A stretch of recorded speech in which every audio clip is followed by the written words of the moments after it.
अस्सलाम वालेकुम। Physics chapter number 6 last time हमने स्टडी किया था वर्क। नेक्स्ट देखिए एनर्जी। ठीक है कि एनर्जी जो है ये किसी भी ऑब्जेक्ट की या किसी भी बॉडी की एनर्जी क्या होती है। ठीक है, एनर्जी क्या है? A body possess energy. ठीक है, a body possesses energy if it is capable to do work. हम कहेंगे कि एक बॉडी जो है ये क्या है, इसके पास एनर्जी है अगर ये क्या है, ये कैपेबल है टू डू वर्क, अगर इसके अंदर इतनी सलाहियत है कि ये काम कर सके। Energy is an important and fundamental concept in science. कहते हैं कि ये एनर्जी जो है ये इंपॉर्टेंट और फंडामेंटल कंसेप्ट है साइंस का। It links almost all the natural phenomena. क्या करती है कि ये सारे नेचुरल फिनोमेना को आपस में मिला रही होती है। When we say that a body has energy, जब हम ये कहते हैं कि एक बॉडी के पास एनर्जी है, we mean that it has the ability to do work. इसका मतलब क्या होता है कि ये बॉडी जो है वर्क कर सकती है। अच्छा, अब वर्क करने का मतलब क्या है? इसका मतलब ये कि ये बॉडी क्या करेगी, इस बॉडी के अंदर इतनी एबिलिटी है कि ये इसके पास इतनी फोर्स है कि ये कुछ ना कुछ डिस्टेंस जो है वो मूव कर सके या किसी भी ऑब्जेक्ट को ये डिस्टेंस मूव करा सके। ठीक है, water running down the stream has the ability to do work. कहते हैं इसी तरह वाटर जो स्ट्रीम से नीचे फ्लो कर रहा है, ठीक है, या रन कर रहे हैं, इसके पास क्या है, इसके पास एनर्जी है। ठीक है, टू डू वर्क, इसके पास इतनी एनर्जी की वर्क कर सकते हैं। सो इट पोसेसेस एनर्जी, इसलिए हम कहेंगे कि इसके पास कितनी क्या है, ये इसके पास एनर्जी है। The energy of running water can be use to run water mills और वाटर टर्बाइन। कहते हैं कि ये जो रनिंग वाटर की एनर्जी है इसको हम क्या करते हैं, यूज़ कर सकते हैं वाटर मिल्स या वाटर टर्बाइंस को चलाने के लिए।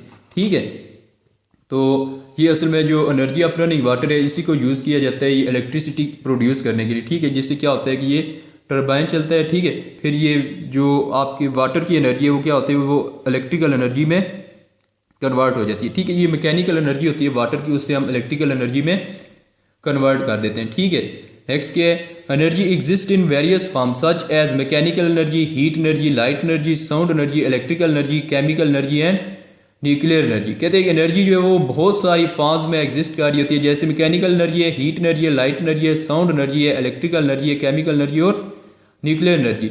Energy can be transform from one form to another. एनर्जी जो एक फॉर्म से दूसरी फॉर्म में कन्वर्ट की जा सकती है। जैसे अभी मैंने आपको बताया कि ये वाटर के पास जो एनर्जी होती है ये क्या है, ये मूव कर रहा है, फ्लो कर रहा है, इसके पास मैकेनिकल एनर्जी है। ठीक है, तो ये एनर्जी क्या होती है, इस एनर्जी को हम जो है वो इलेक्ट्रिकल एनर्जी में कन्वर्ट कर देते हैं।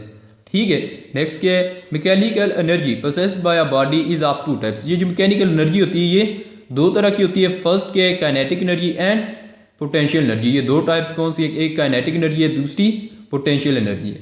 ठीक है, अब नेक्स्ट क्या है, ये इसने मैकेनिकल एनर्जी के बारे में यहाँ पर एक्सप्लेन किए, इसकी टाइप्स बताई हैं। तो देखिए काइनेटिक एनर्जी क्या है, the energy possessed by a body due to its motion. ये वो एनर्जी है जो किसी भी बॉडी में पाई जाती है इसकी मोशन की वजह से, is called its kinetic energy. इस एनर्जी को हम क्या कहेंगे, ये काइनेटिक एनर्जी है कि किसी भी बॉडी के अंदर इसकी मोशन की वजह से जो एनर्जी पाई जाती है इसको हम क्या कहते हैं कि ये इसकी काइनेटिक एनर्जी है। ठीक है, moving air is called wind. We can use wind energy for doing various things. कहते हैं मूविंग एयर जो है ये क्या है, ये इसे विंड कहा जाता है। हम विंड एनर्जी को जो वेरियस थिंग्स के लिए यूज़ कर सकते हैं, मुख्तलिफ काम करने के लिए यूज़ कर सकते हैं। ठीक है, it drives wind mills and pushes sailing boats. Similarly, moving water in a river can carry wooden logs through a large distance and can also be used to drive turbines for generating electricity. इसी तरह कहते हैं कि ये जो moving water है ये क्या करता है, ये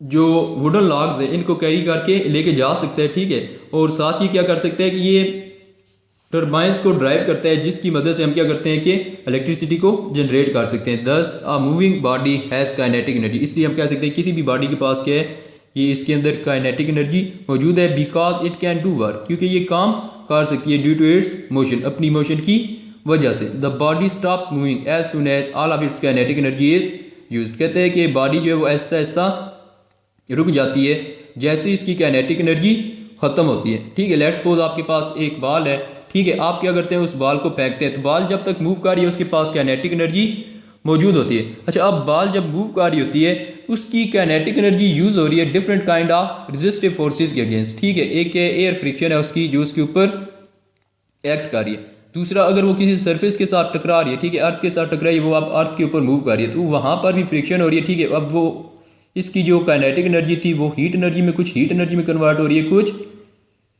साउंड एनर्जी में कन्वर्ट हो रही होगी, ठीक है, और कुछ जो है वो फ्रिक्शन में वेस्ट हो रही है। तो आहिस्ता आहिस्ता क्या होगा, वो बॉल जो आपने फेंकी थी, ठीक है, वो क्या होगा, आहिस्ता आहिस्ता वो रेस्ट की पोजीशन में आ जाएगी। तो कहते हैं कि कोई भी बॉडी जो है वो रुकती सिर्फ उस वक्त है जब उसकी सारी की सारी काइनेटिक एनर्जी जो है वो यूज़ हो जाए, ठीक है।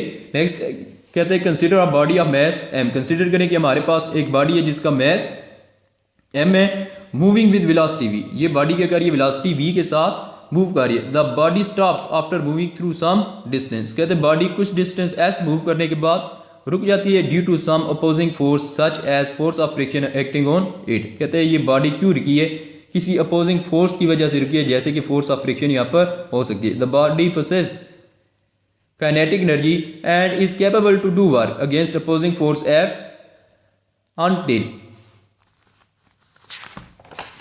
all of its kinetic energy is used up। कहते हैं बॉडी के पास क्या है, इसकी अपनी एक काइनेटिक एनर्जी है, इसलिए बॉडी क्या करेगी, ये फ्रिक्शनल फोर्स को अपोज करेगी और ये उस वक्त तक जो है वो मूव करती रहेगी जब तक कि इसकी सारी की सारी काइनेटिक एनर्जी यूज नहीं होगी, ठीक है। तो एंड पर होता क्या, कहते हैं कि ये जो kinetic energy of the body थी, ये क्या हुआ है, work done by its due to motion की इक्वल है, जो इसकी इक्वल है कि जो इसने काम किया है ड्यू टू इट्स मोशन, ठीक है। तो काइनेटिक एनर्जी किसकी इक्वल होगी, वर्क डन हमें पता है किसकी इक्वल होता है, एफ मल्टीप्लाई बाय एस। अब यहाँ पर ये कहते हैं वी आई क्या थी इस बॉडी की, वी आई इनिशियल वेलोसिटी क्या थी, वेलोसिटी वी से ये बॉडी मूव कर रही थी, वी एफ क्या होगा, कहते हैं कुछ टाइम के बाद ये बॉडी रुक गई है तो वी एफ क्या हो जाएगा, zero.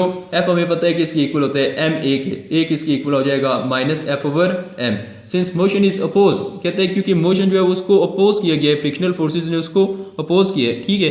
Hence A is negative. तो ए नेगेटिव क्यों आ रहा है, क्योंकि यहाँ पर देखिए इनिशियल वेलोसिटी आपकी ज्यादा है, फाइनल वेलोसिटी कम है, एक इसकी इक्वल होता है माइनस वी एफ, ठीक है, v f minus v i divided by t, ठीक है। इसलिए यहाँ पर जो ए जो है वो नेगेटिव आ रहा है।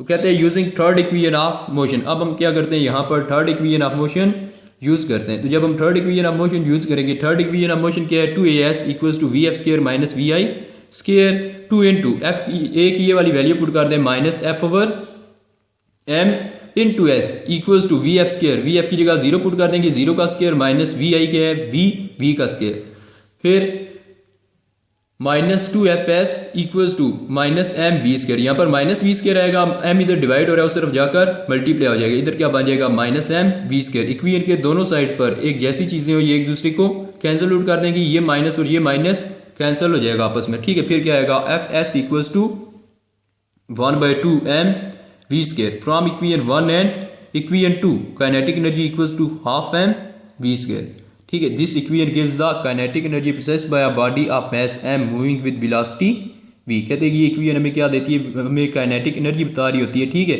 उस बॉडी का जिसका मास m है और ये v वेलोसिटी के साथ मूव कर रही है, ठीक है। तो जो काइनेटिक एनर्जी है किसी भी बॉडी की, ये क्या होती है, ये इसकी मोशन की वजह से इसमें पाई जाती है। अब ये energy different kinds of work भी वो करने के लिए यूज़ की जाती है, ठीक है। जैसे यहाँ पर इसने बताया कि ये जो वाटर की एनर्जी है, मूविंग वाटर की एनर्जी है, से हम क्या करते हैं, ये टर्बाइंस को चलाने के लिए यूज़ की जाती है, जिसकी मदद से हम इलेक्ट्रिसिटी प्रोड्यूस करते हैं। इसी तरह विंड एनर्जी जो है, ठीक है, जो विंड है, एयर चल रही होती है, उसे हम कहते हैं ये विंड है। तो ये जो विंड एनर्जी है इसको भी इलेक्ट्रिसिटी में कन्वर्ट किया जा सकता है, ठीक है। नेक्स्ट, कोई भी बॉडी जो है वो मूव कर रही है, कहता है कि कोई भी मूविंग बॉडी है वो क्या कर रही होती है, वो वर्क भी परफॉर्म कर रही होती है, ठीक है। इसलिए हम ये कह सकते हैं काइनेटिक एनर्जी जो है किसी भी बॉडी की काइनेटिक एनर्जी किसकी इक्वल होगी, वर्क डन के इक्वल होगी, ठीक है। कि काइनेटिक एनर्जी जो है वर्क डन के इक्वल हो जाती है, किसी भी बॉडी की काइनेटिक एनर्जी उसके वर्क डन के इक्वल, ठीक है। इसकी एग्जांपल आप ऐसे ले लें कि आपके पास जो है वो एक गाड़ी है कोई भी, ठीक है, वो रुक गई है, स्टॉप किया हुआ है उसने। आप क्या करते हैं कि आपको लोग कहते हैं कि ये इसको धक्का लगा दें, ठीक है। अब आप क्या करें, उसके ऊपर वर्क करते हैं। जब आप वर्क करते हैं तो ये वो मूव करना शुरू कर देती है। तो जब वो मूव करती है, पहले उसकी काइनेटिक एनर्जी जीरो थी, जब उसने मूव किया अब उसकी कुछ ना कुछ काइनेटिक एनर्जी मौजूद होगी। वो काइनेटिक एनर्जी किसकी इक्वल होगी, जो वर्क आपने उसके ऊपर किया है उसके इक्वल ये काइनेटिक एनर्जी हो जाएगी। ठीक है, इस तरह वर्क डन और काइनेटिक एनर्जी जो है ये दोनों आपस में, काइनेटिक एनर्जी उस गाड़ी की कितनी होगी जितना कि आप उसके ऊपर वर्क कर रहे हैं। ठीक है, तो काइनेटिक एनर्जी और वर्क जो है वो हमेशा आपस में इक्वल होते हैं। ठीक है, अगर हम यहाँ पर रेजिस्टिव फोर्सेस फ्रिक्शन वगैरह को इग्नोर कर दें। ठीक है, ओके, अल्लाह हाफिज़।